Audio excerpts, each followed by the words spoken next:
Actualidad RT, Manuel Hernández Borboya, amigo de esta familia sin censura. Manuel, pues qué emoción iniciar con esto. Si bien uno no trabaja necesariamente para los premios, es importante que se reconozca el esfuerzo, y con este Premio Nacional de Periodismo, yo te digo, qué honor. Felicidades, Manuel. Hola, ¿qué tal, Vicente, Toño? ¿Cómo están a todos en el auditorio? Muchas gracias. Pues sí, los premios siempre pues lo halagan a uno, pero lo importante pues yo siento que es que se usen para posicionar y visibilizar algunos otros temas, o los temas que uno le toca reportear, que muchas veces ahí se pierden un poco en la madeja noticiosa, y que esto pues permite visibilizar ciertas causas, como lo que ha sucedido con la contaminación del río Santiago en Jalisco, que ha detonado en una crisis y en una tragedia humanitaria que hasta el momento pues no tiene solución. Así es, tengo entendido, y si me permites preguntarte un poco acerca de este trabajo que documentas en este reportaje, cómo el gobierno de Jalisco mantuvo en secreto por casi una década un informe que muestra altas concentraciones de cadmio, mercurio, arsénico y plomo en menores de 12 años, mientras empresas como la Hershey's, Honda y Nestlé siguen vertiendo tóxicos al agua con la complacencia de las autoridades. ¿Algo ha cambiado desde el reportaje, querido Manuel? Pues por ahí se movieron algunas cosas, se ejerció algo de presión sobre el gobierno de Alfaro para solucionar el tema, pero pues todo ha caído en la mera retórica. Realmente no hay soluciones de fondo, no hay un interés real de revertir esta situación, y por el contrario, pues se han anunciado una ampliación de corredores industriales en esa zona, ¿no? Entonces, pues lejos de solucionar el problema, pues se ha seguido agravando con el paso del tiempo, y tampoco se ve que en el gobierno federal hayan movido muchas cosas para revertir esta situación. Entonces yo creo que sí es como un llamado de atención para los gobiernos pues estatal y federal, a que de una vez por todas pues se animen a resolver el problema de contaminación en el río Santiago, y en otros casos como la contaminación del río Sonora, donde el principal responsable de la mayor catástrofe ambiental de México, Grupo México, la minera, pues sigue impune después de que afectó la vida de miles de personas en esa zona. Entonces creo que sí es como de los grandes pendientes que tenemos todavía en lo que va de este mandato, tanto de Alfaro como de López Obrador. Germán Larrea, el dueño de Grupo México, por cierto, muy quitado de la pena de estar en su penthouse acá en uno de los edificios más lujosos de Chicago, solo como anotación. Querido Manuel, pues vamos a entrarle a los temas. ¿Cómo viste la cumbre Andrés Manuel López Obrador, Biden y Trudeau? Hasta Ricardo Anaya dice, más vale tarde que nunca. Yo no lo veo así. Yo veo que se han hecho pues muchos esfuerzos. Incluso parte del equipo del presidente Andrés Manuel López Obrador estuvo involucrado en la última parte de las negociaciones del TEMEC. Pero bueno, un Andrés Manuel López Obrador que ha sido reconocido incluso hasta por personajes archirrecontrarrivales de la 4T, que lo llaman estadista. ¿Cómo viste tú la cumbre? Sí, pues se le indigestó un poco al bloque opositor esta visita de López Obrador a Washington, que al parecer pues le sienta bien Estados Unidos al presidente de México. Vimos los recibimientos masivos de muchos migrantes mexicanos que viven por allá, un auténtico fenómeno de masas, y yo creo que eso también ha influido un poco en la lectura que han dado algunos periodistas y políticos afines al bloque conservador. Como bien lo mencionabas, pues a Ricardo Anaya parece que se le pasó lo del TMEC, se le pasó la visita de Trump, que no es la primera vez que López Obrador visita Estados Unidos. Es decir, todo el tiempo Estados Unidos ha sido ahí una presencia muy fuerte en el mandato de López Obrador, en algunos momentos de mucha tensión, y en otros pues de cierta, ¿cómo llamarle? Pues que se ha disminuido esa tensión, y que por momentos pues hasta parece que llevan una relación un poco menos álgida con Biden de la que tuvo con Donald Trump, o al menos eso da la impresión. No hemos visto un choque como el que sí vimos con Trump, con este tema cuando amagó de imponer aranceles a las mercancías mexicanas, que generó toda una crisis diplomática. Hasta el momento no hemos visto algo de esa magnitud entre López Obrador y Biden, y eso pues les sienta muy mal al bloque opositor que recordarás muy bien que estaban duro y dale con la campañita de que como López Obrador no había reconocido en el primer instante el triunfo electoral de Biden, sino hasta que las autoridades electorales de Estados Unidos lo dieran como oficial, eso iba a significar una pésima relación para México, iba a ser una catástrofe, y pues esa catástrofe no la hemos visto como tal hasta el día de hoy. Por el contrario, las coordenadas en las que se dio el encuentro de Biden y López Obrador en Washington, pues fue principalmente se habló de respeto, se habló de cooperación, se habló de mantener relaciones en términos de igualdad y no de un sometimiento que ha sido histórico y sobre todo que se acentuó durante las últimas 2 administraciones, tanto de Peña como de Calderón, que pues prácticamente se ponían de tapete de Estados Unidos, igual con Vicente Fox, y no se diga para atrás. Y eso pues ha cambiado. Entonces yo creo que por lo menos ahora se toma con un poco más de respeto la relación bilateral, y eso definitivamente pues es un logro de López Obrador. Y cómo estarán las cosas que hasta personajes como Ricardo Anaya o el mismo Ciro Gómez Leiva pues han salido a reconocer que pues hubo una buena actuación de López Obrador, y me parece que el discurso que dio en su intervención en la cumbre trilateral junto a Justin Trudeau y el mismo Biden fue muy precisa, muy puntual y muy acertada, tanto en el tono como en el fondo. Este análisis, esta radiografía que hace de o nos ponemos las pilas o nos va a arrasar China, ¿a eso te refieres?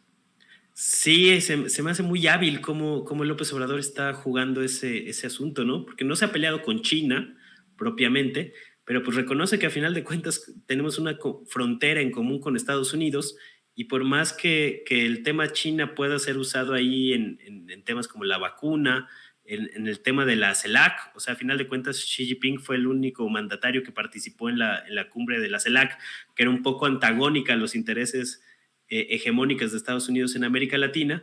Pues ahora López Obrador cambia un poco la jugada y habla sobre una integración norteamericana para frenar el crecimiento económico de China. Entonces creo que se ha sabido manejar muy bien en los diferentes terrenos diplomáticos y en términos geopolíticos, sin que esto necesariamente implique una contradicción. O sea, yo creo que ha sido muy, muy certero el presidente en este ámbito a la hora de posicionar ciertos intereses sobre la agenda, y lo hizo muy bien con el tema del asunto migratorio, cómo le hizo un llamado a Estados Unidos y a Canadá, países que necesitan fuerza de trabajo para crecer sus propias economías, pues a abrir el mercado laboral y dejar atrás los antiguos dogmas.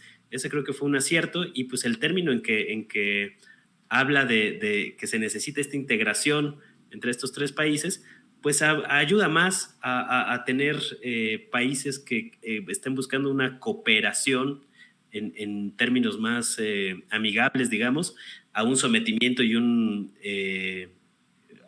vasallaje que muchas veces ha imperado en la relación entre Estados Unidos y México. Entonces yo creo que hubo varias cosas positivas. También el hecho de que con Justin Trudeau, hoy lo explicaba López Obrador en la conferencia matutina, pues se limaron ahí algunas asperezas con las empresas canadienses, mineras sobre todo, que están operando aquí en México, y cómo le dio la vuelta a ese tema, a esa tensión que había estado en los últimos 2 años, y en lugar de eso pues propuso que Canadá y la empresa pública canadiense tuviera un acuerdo con en este caso la Comisión Federal de Electricidad, para en conjunto pues poder desarrollar proyectos de inversión en las grandes hidroeléctricas, o también en otros temas como la cobertura de Internet.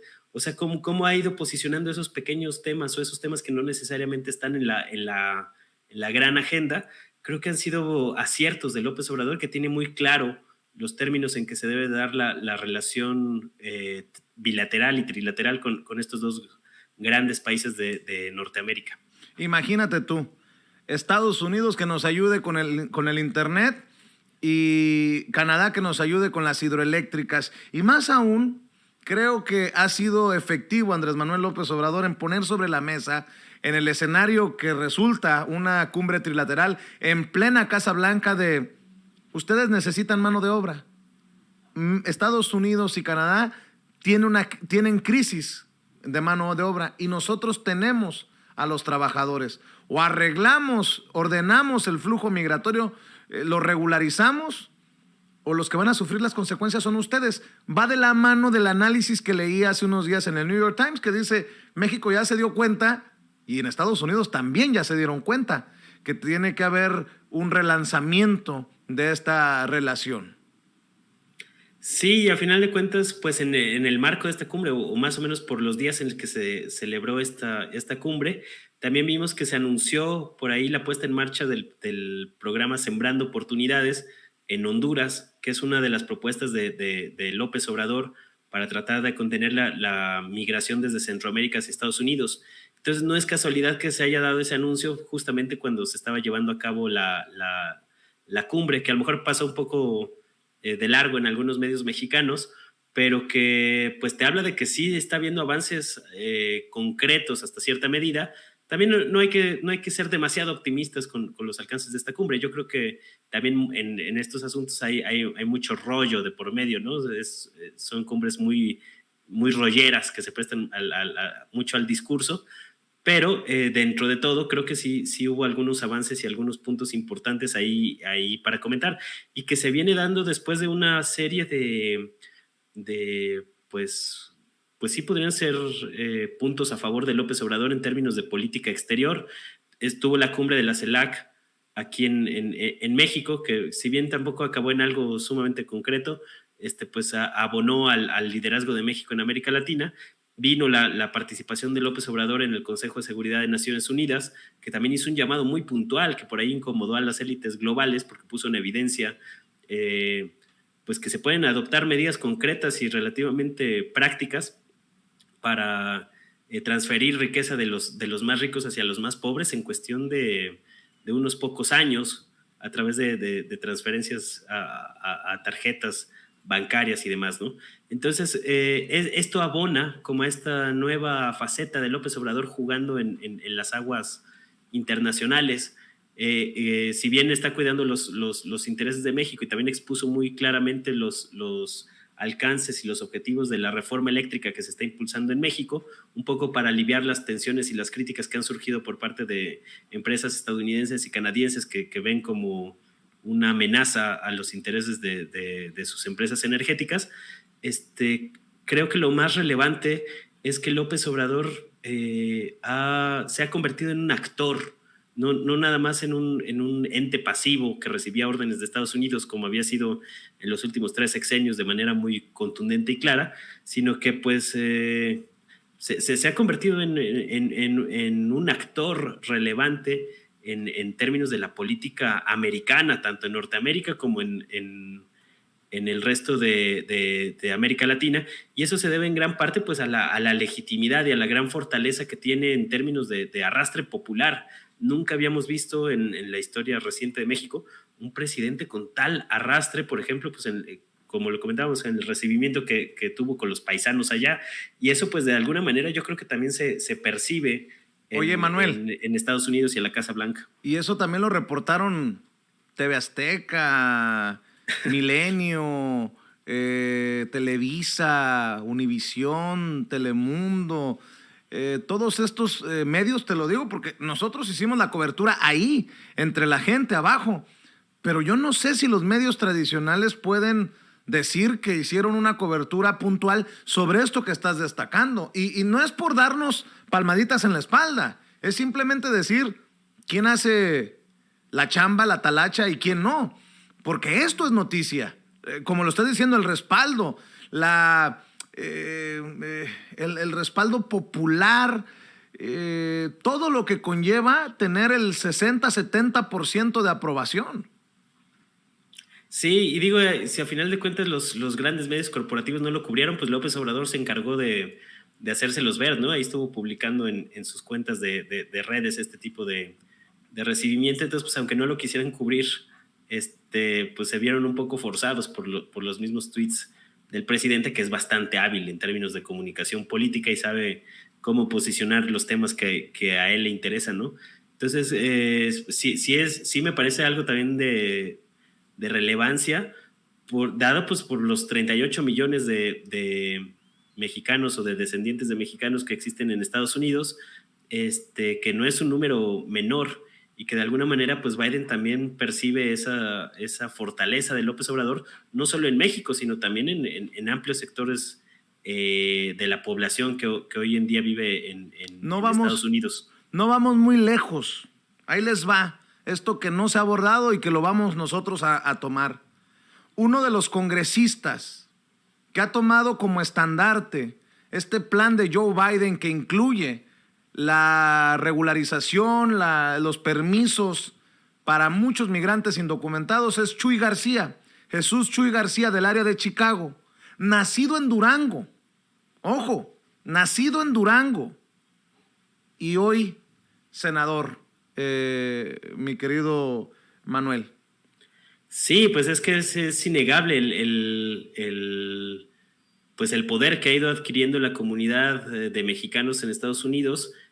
Los mexicanos, recordemos, pues son el principal componente de lo que en Estados Unidos le llaman la comunidad latina o de hispanos.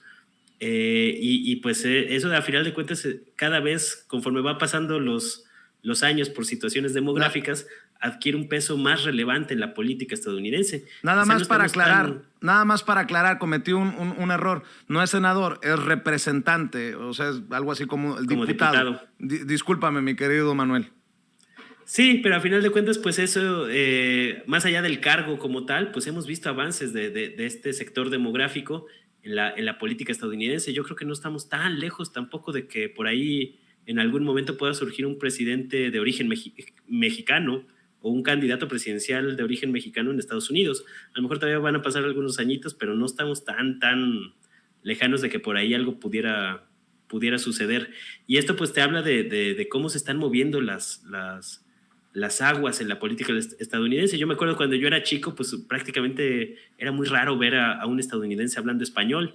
Y hoy, por ejemplo, contaba López Obrador de que el mismo Biden le había reconocido que le hubiera gustado estudiar español, dada la trascendencia que se ha convertido este idioma en la vida cotidiana de los estadounidenses. Entonces eso pues indudablemente tiene connotaciones políticas, y el hecho de que muchos de los migrantes que hoy viven en Estados Unidos de origen mexicano hayan tenido que salir de su país, pues se debe a las condiciones de desastre y de falta de oportunidades que se generaron pues históricamente, pero en concreto a partir del neoliberalismo. Claro. Recordemos que durante la era neoliberal se expulsaron 14 millones de mexicanos casi de golpe, sobre todo a partir de la crisis del 94, y eso pues de alguna manera explica también el apoyo de este sector de la población hacia un presidente como López Obrador, que ha tratado de revertir los estragos que ha ocasionado este modelo neoliberal para impulsar un proyecto de corte nacionalista que de alguna manera impacta y conecta mucho con el sentimiento de los mexicanos que están en Estados Unidos. Entonces yo creo que todos esos factores, más el buen desempeño de López Obrador en la cumbre trilateral, que se portó, como bien lo señalaron los integrantes del bloque opositor, como un auténtico estadista, pues le ha abonado y le ha ido sumando puntos con un López Obrador que a la mitad de su mandato prácticamente, que estamos a unos días de que se cumpla la mitad exacta de su sexenio, pues luce imparable. Yo no veo ahorita que haya alguien que siquiera le pueda hacer sombra dentro del bloque opositor a lo que está haciendo López Obrador. Ahí te va, nada más para comentarlo también.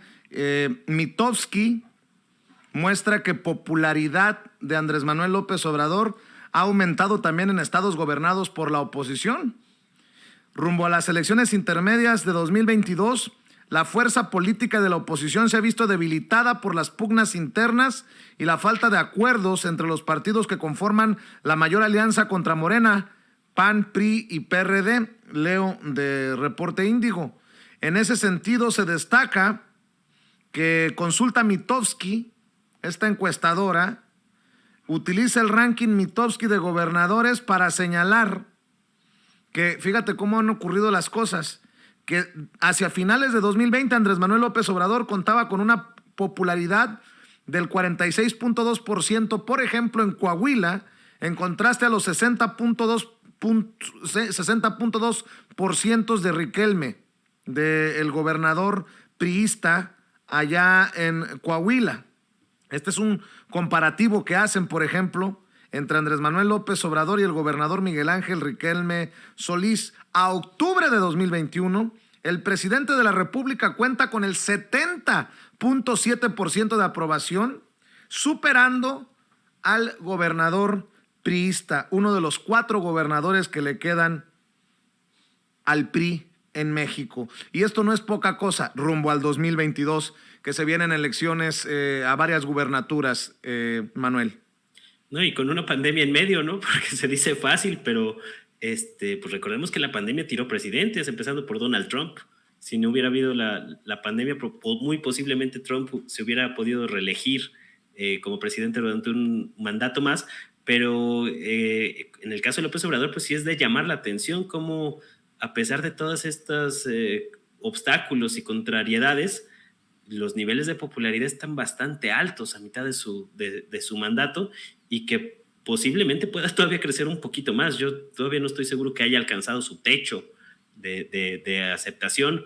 Lo iremos viendo conforme se desarrolle la segunda mitad del sexenio, que también va a empezar a jugar de manera más a la ofensiva, digamos.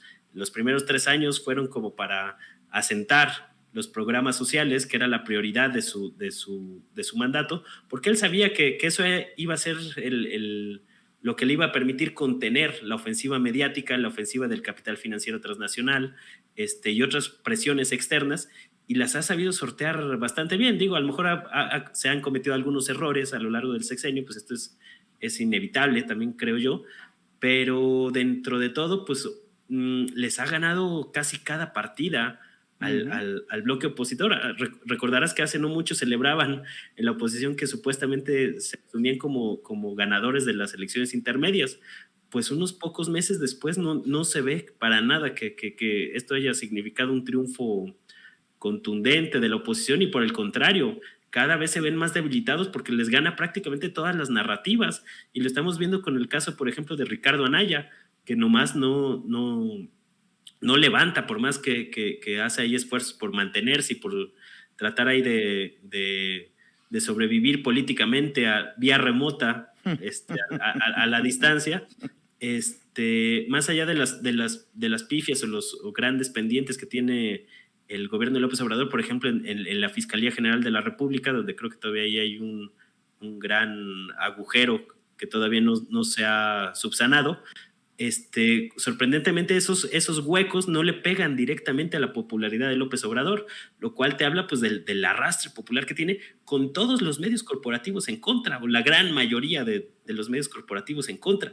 Entonces esto es un verdadero caso de estudio, que de alguna manera pues está sentando un precedente histórico, o sea, porque realmente el país sí ha visto un cambio en muchos de los modos de hacer política, a pesar de que otras estructuras pues se resisten al cambio, ¿no? Y lo vemos, por ejemplo, con el Instituto Nacional Electoral y con el pleito que tiene ahí López Obrador con Lorenzo Córdoba en el INE, pero esto no le está pegando más a Córdoba que a López Obrador. O sea, López Obrador ahorita creo que llega en un momento muy alto a su mitad del mandato, y pues vamos a ver qué le depara los próximos 3 años, que él seguramente ya lo tiene presupuestado en la lista, porque es un operador político muy, muy, muy hábil.